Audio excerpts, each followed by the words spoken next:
Do more by doing less. With me, Charles Alexander, for small business owners, startups, and busy folks. Looks like you've been missing a lot of work lately. I wouldn't say I've been missing it, Bob. What do you mean funny? Funny how? How am I funny?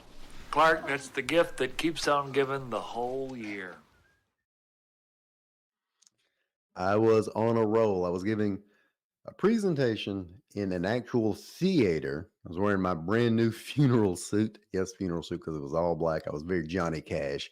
And I got to a point in the presentation, do more by doing less, where it had to be interactive. You ever try that in a theater? It's kind of tough. If you do it at a workshop and you got round tables, it works out. But I was doing it with people all the way back up to the back row. And I stopped and said, hey, we're going to look at something together. Who in here is an iPhone user? So you got 90% of hands raised and 10% of not very happy Samsung users. I said, all right, we're going to get out our phones. Let's all move over to settings. Everybody pulls up settings. They're giggling, getting happy because they're getting the phone out, everybody's favorite device. Let's look at screen time. And then everybody got a little less happy. I said, all right, we're going to do a little experiment. This is like the first presentation after lunch, which is a difficult one.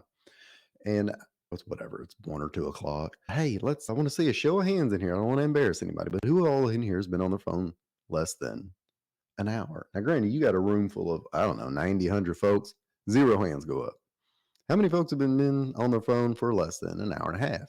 No hands go up. How many people have been on their phone less than 2 hours? I don't know, it's like a smattering. A couple of folks very proud of themselves. I finally stopped going down the road because I can see that I am embarrassing people, except for a few who take some insane pride about how long they have spent on their phone. I'm not going to use any names here, but let's call him Jeremy because that's his name. He was laughing hysterically. Buddy John sitting next to him said, oh my God, what's wrong? He's been on his phone 10 hours. Dude, have you even been awake 10 hours? Well, yeah, but I had to drive in and blah, blah, blah, blah, blah, all these reasons. And the people in this room, they are not just some cube dwellers. They're not some bored stay-at-home parents that don't have anything else going on. They are the achievers. In fact, it's the achiever tribe, as we called ourselves. And these are the go-getters. Look, we spend on average about 4.5 hours a day on these goofy things right here.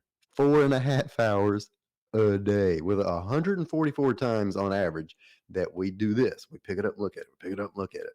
Listen, if you want to break free of having that mind scramble go on where you can't remember what you're doing, and yes, I know we all love to say, I walked in the room, I opened the refrigerator, I didn't even know what I was doing. I know that happened before phones, but now it's a super regular occurrence that occurs with everybody, children, single age digit included. If you want to break that 9 p.m. email check habit, let's do some real data here. Let's do some real numbers. So if the average person is on their phone 4.5 hours, and I'll get into this in a minute. We say that are kids, but you're on there 4.5 hours. So let's say you cut it down to an hour and a half. And yes, I can already hear the excuses, but you don't understand, Charles. I'm special. But in my industry, whatever the industry is, folks think they absolutely must be on their phone 24/7. I am a real estate agent. I'm in insurance. I coach other people. I'm a landscaper. Okay. But that'll save you 3 hours, right? 4.5 minus 1.5, 3 hours of happiness now, reduced anxiety. So let's say that 3 hours multiplied over the course of a year, let's say it's 365 days. It gives you 1,095 hours you now have back. Now let's translate what that means in real life. Assuming you are sleeping, let's just say you're sleeping 8 hours. You're probably not, but you should be. There's a great podcast for that, Sleep is a Skill, Molly Eastman, free plug. Anywho, that means 68 days a year you are spending staring mindlessly into your phone.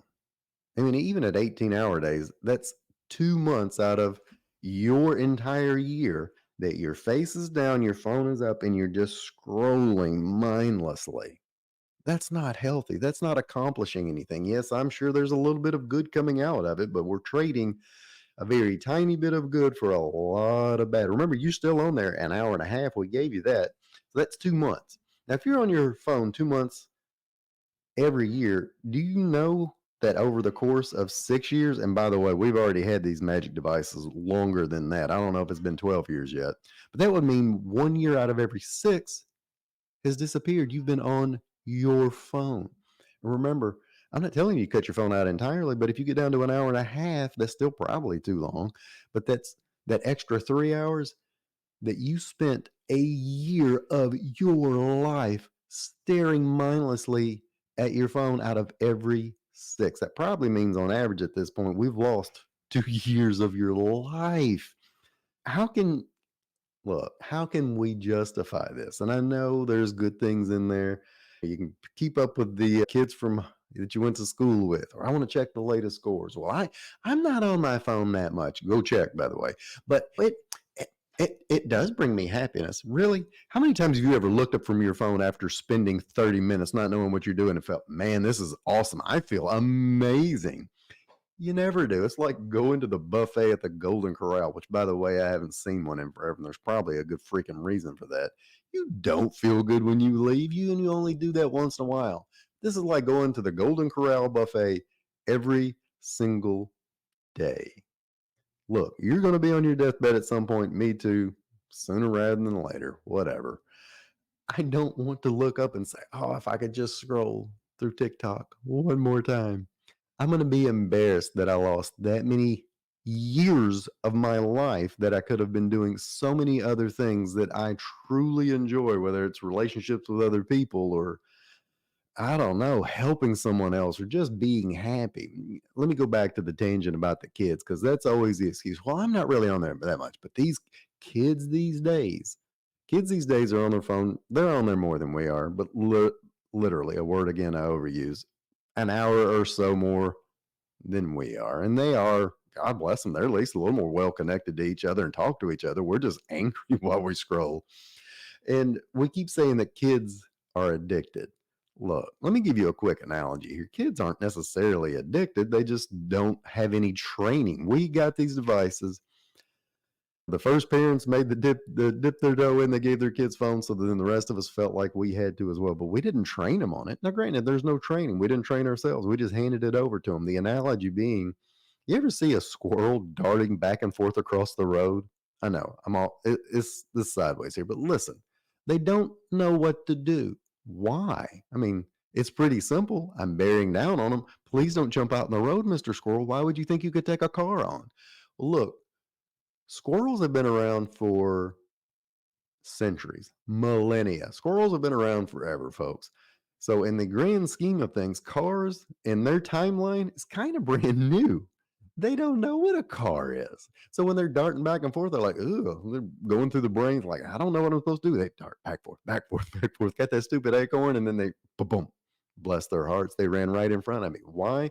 Because their brains haven't caught up to the concept of what a car will do. That's kind of what it's like for a 12-year-old's brain that's still made of spaghetti. And yes, you can Google it. They are made of spaghetti. They don't know what to do when you hand them a phone. Their brains haven't caught up to that yet. Evolutionarily speaking, none of us have, but we're stuck to these things all the time. And after you spend 5 hours a day there tracking the gossip of what an old boyfriend or girlfriend did, it's like the same condescending concept of, well, these children, they're addicted. They're not addicted. They just don't have the training. We haven't caught up to it. This is something that, hey, I'm glad I have my phone. I'm not giving mine up for a old timey Nokia just yet, but it these things work like the Men in Black. If you hadn't seen it, go back and watch it. Brain scrambler. After somebody sees an alien, Tommy Lee Jones or Will Smith will use a little doo-doo and they'll scramble their brain.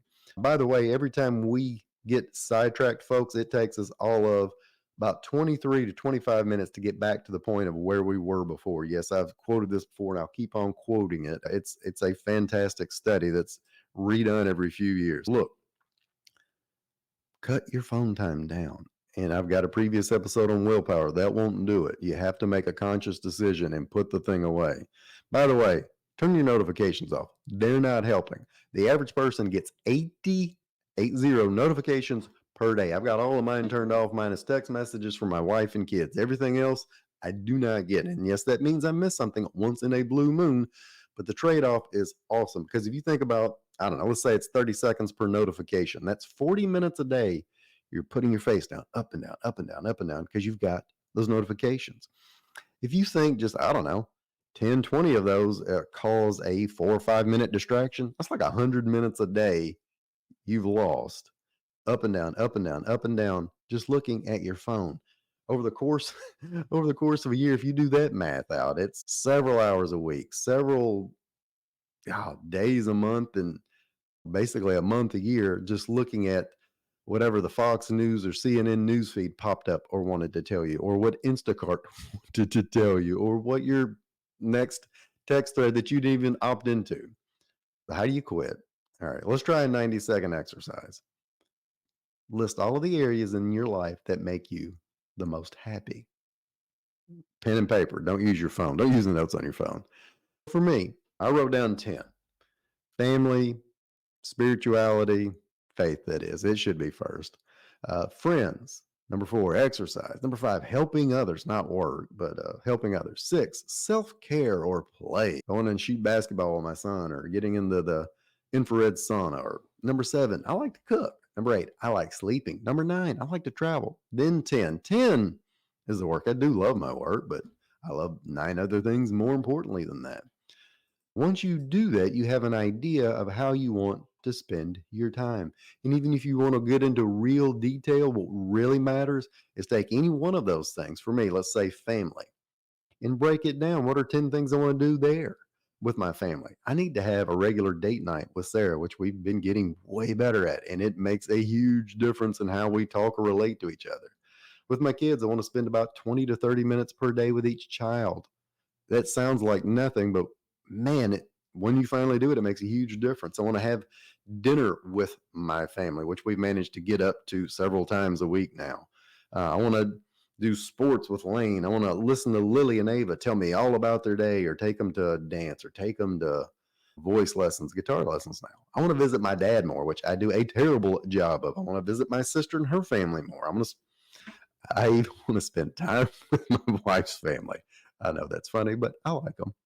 Look, we have all of these things that we would rather be doing with our lives than 2 months of doom scrolling, staring down at the phone.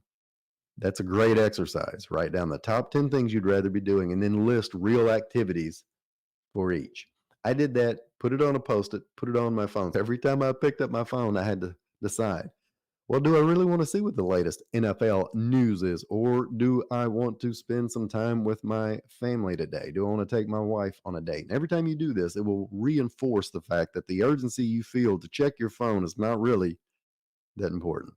For me, I've got my phone use down to an hour and a half, and it's hour and a half is still too much for a guy that doesn't do a ton of social media. A lot of mine is researching questions that simply pop into my head, or on text threads that I never opted into that I could easily opt out of. But I've been doing that for years now, and I can tell you it has taken a huge weight off of my shoulder. Anytime I get up to 2.5 hours, I can feel it. Oh, and by the way, from that presentation that I gave, I don't think we were going on 4 years ago. I still have people that will mention it to me, that will still check their phone time simply because we mentioned it in that one scenario. That's how big of a deal that is. Get your phone time down, get your life back, and quit checking email at 9 p.m. Don't take off just yet. I've created a new program just for you, helping overworked entrepreneurs create their very own 4-day work week in 90 days or less. Look, if you'd rather spend more time with family, friends, traveling, exercising, having the time to do what you want instead of, putting out never-ending fires, tackling another to-do list, and checking email at 9 p.m., then go to my website, yourcharlesalexander.com. If you've created the income you want but don't have the time freedom you deserve, then this is for you. And as always, if you don't, an angel may actually lose its wings. True story. Have a great day.